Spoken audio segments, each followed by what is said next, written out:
Hello friends, welcome to A Year Through the Word. I'm your host, Pastor John Dillinger. Year Through the Word, your daily 15-minute Bible reading podcast to walk you all the way through the Bible in 1 year's time. Day number 152 reading schedule, 2 Samuel chapter 18 verses 1 through chapter 19 verse 10, John chapter 20 verses 1 through 31, Psalm chapter 119 verses 153 through 176, Proverbs chapter number 16 verses 14 and 15. Let's get started. Book of 2 Samuel, chapter 18, verse 1. And David numbered the people that were with him, and set captains of thousands and captains of hundreds over them. And David sent forth a third part of the people under the hand of Joab, and a third part under the hand of Abishai, the son of Zeruiah, Joab's brother, and a third part under the hand of Ittai the Gittite. And the king said unto the people, I will surely go forth with you myself also. But the people answered, Thou shalt not go forth, for if we flee away, they will not care for us. Neither if half of us die, will they care for us. But now thou art worth 10,000 of us. Therefore now it is better that thou succor us out of the city. And the king said unto them, What seemeth you best I will do. And the king stood by the gate side, and all the people came out by hundreds and by thousands. And the king commanded Joab and Abishai and Ittai, saying, Deal gently for my sake with the young men, even with Absalom. And all the people heard when the king gave all the captains charge concerning Absalom. So the people went out into the field against Israel, and the battle was in the wood of Ephraim, where the people of Israel were slain before the servants of David. And there was there a great slaughter that day of 20,000 men. For the battle was there scattered over the face of all the country, and the wood devoured more people that day than the sword devoured. And Absalom met the servants of David, and Absalom rode upon a mule, and the mule went under the thick boughs of a great oak. And his head caught hold on the oak, and was taken up between the heaven and the earth, and the mule that was under him went away. And a certain man saw it, and told Joab, and said, Behold, I saw Absalom hanged in an oak. And Joab said unto the man that told him, And behold, thou sawest him, and why didst thou not smite him there to the ground? And I would have given thee 10 shekels of silver and a girdle. And the man said unto Joab, Though I should receive 1,000 shekels of silver in my hand, yet would I not put forth my hand against the king's son. For in our hearing the king charged thee and Abishai and Ittai, saying, Beware that none touch the young man Absalom. Otherwise I should have wrought falsehood against mine own life. For there is no matter hid from the king, and thou thyself wouldst have set thyself against me. Then said Joab, I may not tarry thus with thee. And he took 3 darts in his hand, and thrust them through the heart of Absalom, while he was yet alive in the midst of the oak. And 10 young men that bare Joab's armor compassed about, and smote Absalom, and slew him.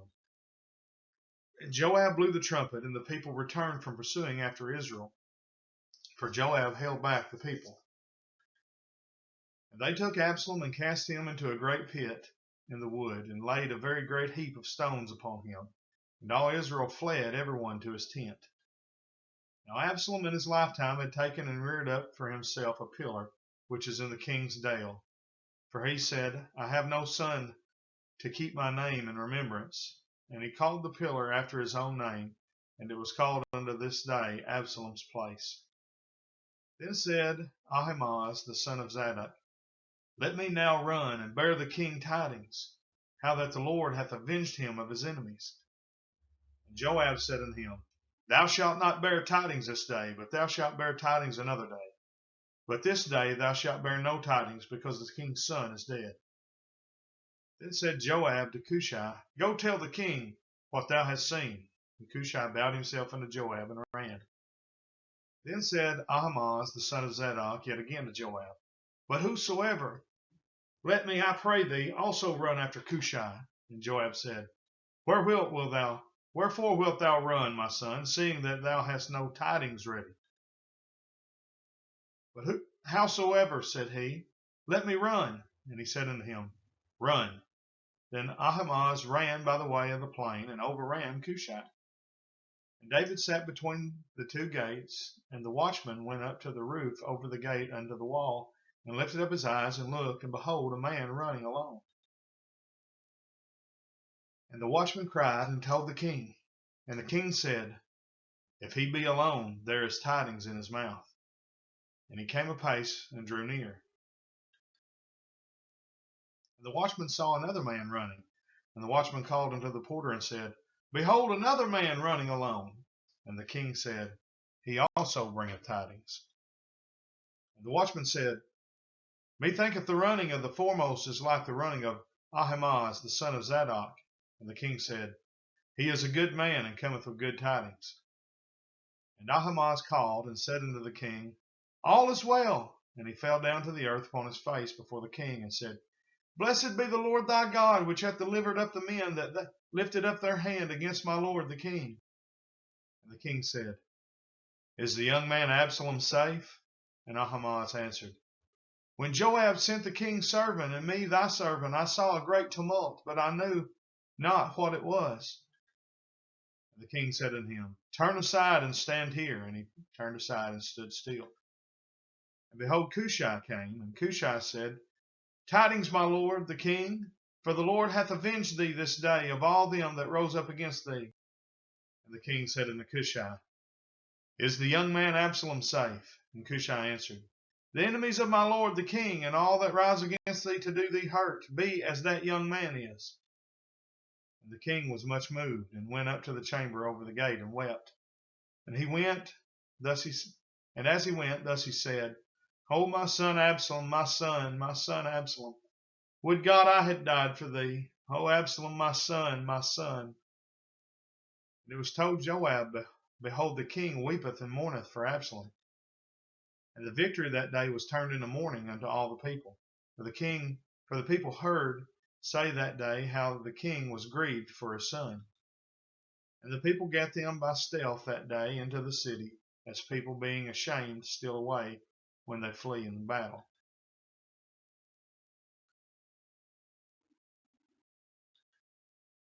But the king covered his face, and the king cried with a loud voice, O my son Absalom, O my son, O Absalom, my son, my son. Joab came into the house to the king and said, Thou hast shamed this day the faces of all thy servants, which this day have saved thy life, and the lives of thy sons and of thy daughters, and the lives of thy wives, and the lives of thy concubines. And that thou lovest thine enemies, and hatest thy friends. For thou hast declared this day that thou regardest neither princes nor servants. For this day I perceive that if Absalom had lived, and all we had died this day, then it had pleased thee well. Now therefore arise, go forth, and speak comfortably unto thy servants. For I swear by the Lord, if thou go not forth, there will not tarry one with thee this night. And that will be worse unto thee than all the evil that befell thee from thy youth until now. Then the king arose and sat in the gate. And they told unto all the people, saying, Behold, the king doth sit in the gate. And all the people came before the king, for Israel had fled every man to his tent.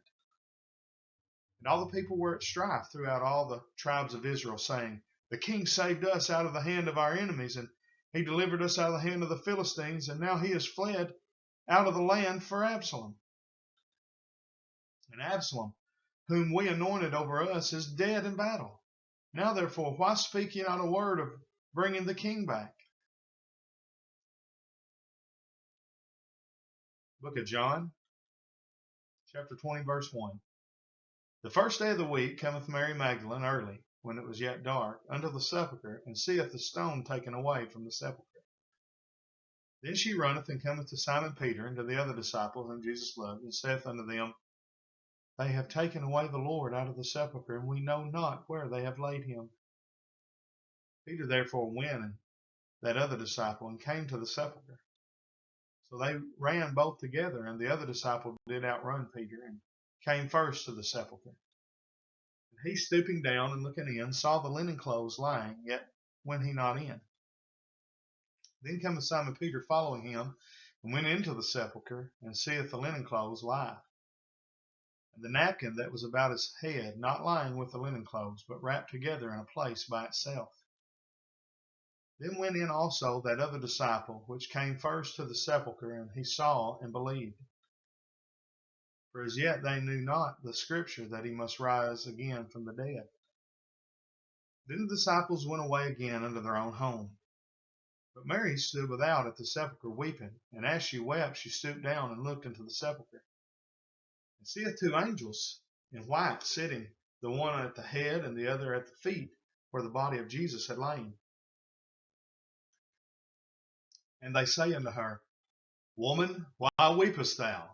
She saith unto them, Because they have taken away my Lord, and I know not where they have laid him. When she had thus said, she turned herself back and saw Jesus standing, and knew not that it was Jesus. Jesus saith unto her, Woman, why weepest thou? Whom seekest thou? She, supposing him to be the gardener, saith unto him, Sir, if thou have borne him hence, tell me where thou hast laid him, and I will take him away. Jesus saith unto her, Mary.